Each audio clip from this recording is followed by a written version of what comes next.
Karim, as the first Mexican-born player to be taken in the first round in NBA history, we talked about this yesterday, but what makes that special to you?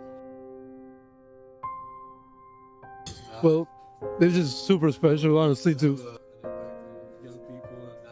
We're here. I'm blessed, and yeah, I mean, I have no words. In the entire history of the NBA draft, only one player born in Mexico has ever heard his name called in the first round. It happened on the 23rd of June, 2026. And the kid who did it grew up shooting on a public hoop with no net, 6 inches lower than regulation, in a desert city where summer temperatures hit 38 degrees Celsius. Karim López was 19 years old when the Memphis Grizzlies' name appeared next to his on draft night. For Karim López, first Mexican-born player selected in the first round in NBA draft history. 25-point lead and time remaining. Menenga, Lopez. Hand off Pinot. Outside Lopez. Strong-handed bearers. Krebs on the cut. Blocked by Lopez, who gets up. He choked up on camera, saying, "It's just super special. I'm blessed. I mean, I have no words." That emotion made sense. Mexico, a country of 133 million people, had produced exactly 4 NBA players in its entire history, and none since 2016. Lopez had just become the 5th, and the first one ever selected in the first round. That moment was built on more than talent. There was the scrimmage where a teammate knocked him into a stanchion with no whistle called. There were the 5:30 a.m. workouts his father built for him during a pandemic lockdown. And there was the decision, at just 14, to leave his entire family behind for a country where he didn't speak the language. That toughness traces back to Hermosillo, a desert city in Sonora, Mexico, about 175 miles south of the Arizona border, where summers routinely cross triple digits. As a kid, Lopez spent entire afternoons in his driveway taking on his uncles, who were 6 years older and much bigger, in one-on-one games that didn't end until he was exhausted. If he built an early lead, they would shove him into the post and overpower him because there was no mercy built into those games. "You learn to be physical," Lopez says. That toughness runs in the family. His father, Jesus Hiram Lopez, lived a version of this story decades earlier, a path that took him to 2 U.S. colleges, the Mexican national team, and a 1-3-year pro career in Mexico, surviving 2 torn Achilles tendons along the way. "I don't know," Hiram says now. "I just had a real love for the game." He never pushed that love onto his son. He let Karim try soccer, track, and taekwondo first, but basketball is what stuck. By 2020, Lopez had a good, decent handle, strong legs, and a shot that was coming along. Then the world shut down, and instead of losing momentum, he found an opening. Every morning, he turned an empty room into a makeshift gym, 3-pound hand weights, an exercise bike, resistance bands, and a stack of YouTube workout videos. By the time the rest of the family woke up at 7 a.m., Karim was already mid-session. His father noticed. Out of work himself, with time on his hands, Hiram made his son an offer. "Get serious or don't." Karim said yes. They built a schedule strength and conditioning at 5:30 a.m. Sharp, agility drills, sprints, and change of direction work. They give me advice, a lot of times, and it's great for me. I try to, since day one, I've tried to be like a sponge, just absorbing as much knowledge, as much things I can. I feel like it's a great experience for any young kid that's trying to just pursue his dream. In the afternoons, Hiram called around for pickup games, deliberately stacking the competition with older, bigger, faster players. He wanted his son uncomfortable.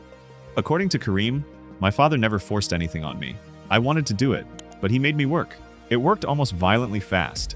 Within the year, Lopez grew from 5 feet 8 inches to 6 feet 2 inches. His skill caught up to his frame, and at a national tournament in Aguascalientes in 2021, he dominated. Threes, fast breaks, dunks. Kids he used to consider rivals suddenly couldn't keep up. In the stands that week was a scout from Spain. Lopez noticed him immediately. The scout liked what he saw enough to send tape to several European clubs. One of them was Joventut Badalona, the same Spanish academy that produced NBA guard Ricky Rubio. After a couple of failed visa attempts in the chaotic post-pandemic travel system, Lopez finally made it to Spain for a workout. A week later, he had an offer. He was 14. This is the part of the story that's easy to skip past in a highlight package, but impossible to skip past in real life. A 14-year-old leaving his mother, his sister, and the only country he'd ever known, to live in a house with 5 other teenage prospects from Belgium, the Netherlands, and Croatia, supervised by a tutor instead of a parent. He picked up French phrases, mostly so he'd know if anyone was talking about him behind his back. Practices ran late 5:30 p.m. with the U16 team, then 2 more hours with the U18s, then the weight room. After a year, he started training with the senior squad, where the physicality jumped overnight. In one early scrimmage, he went up for a transition dunk and got leveled by a teammate, his head bouncing off the base of the stanchion. There wasn't a whistle. The play continued as usual.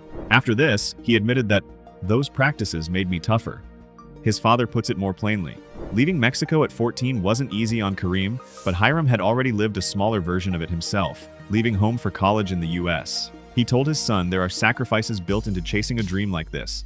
Karim says that the warning helped. He went in already knowing the cost. By 2023, with the NBA squarely in view, Lopez faced a decision most elite prospects don't get: go the traditional US college route or find something that set him apart. He chose the National Basketball League's Next Star program in Australia, the same pipeline that had already produced LaMelo Ball and Josh Giddey. He signed with the New Zealand Breakers, the league's only non-Australian team, which meant 5-hour-plus commercial flights as a routine part of life. From veteran teammates, he picked up the unglamorous fundamentals of a professional body hydration, high-protein eating, recovery, compression boots, after games. It paid off on the floor. In his second NBL season, Lopez set the all-time single-season scoring record for draft-eligible Next Stars with 358 points, tied the program record for combined steals and blocks at 66, and dropped a career-high 32 points, 19 of them in the fourth quarter, in a 2-point win over Melbourne United. He averaged 11.9 points and 6.1 rebounds a game, shooting 49% from the floor against grown professionals. Karim López, 6'8", 224, 19 years old, and he makes history here for his home country. What do you grade this as, Karim López, number 21 overall to Memphis? You know, I'm candidly surprised. I thought this would have been LeBaron Philon. With Cameron Boozer already in the mix here, the assumption was they were going to go big early and then with the guard late. Lopez is at best a combo forward, at worst a four-man, which is the same position that Boozer plays, and they also have Cedric Coward at the wing. Illawarra Hawks coach Justin Tatum, father of Celtics star Jason Tatum, compared Lopez's combination of size and downhill aggression to Rockets forward Amen Thompson and Pistons forward Ausar Thompson.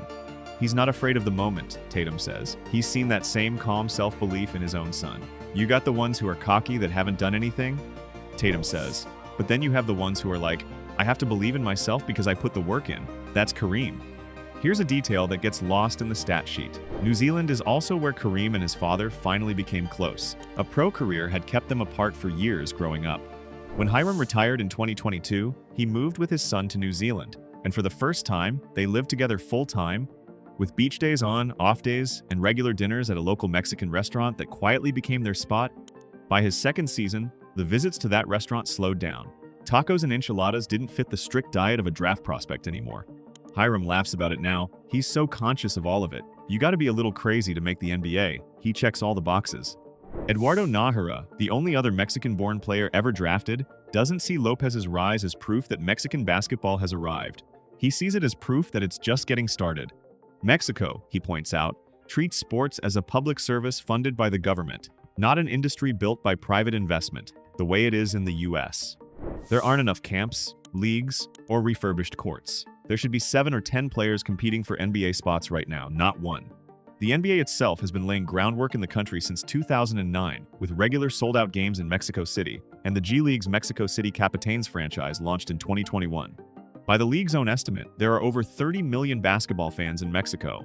The infrastructure to turn that fandom into NBA-caliber talent, though, is still mostly missing. That's the pressure Lopez now carries, whether he asked for it or not. Nájera believes one breakout star is exactly what forces a government's hand, that the more success Lopez has, the harder it becomes for Mexico to keep underfunding the sport. So here's the real question. Was Karim López a once-in-a-generation outlier? Or is he the first domino in a country of 133 million people finally finding its way into basketball? Drop your take in the comments, and if you want to keep following his rookie season with the Grizzlies, subscribe. This story is just getting started.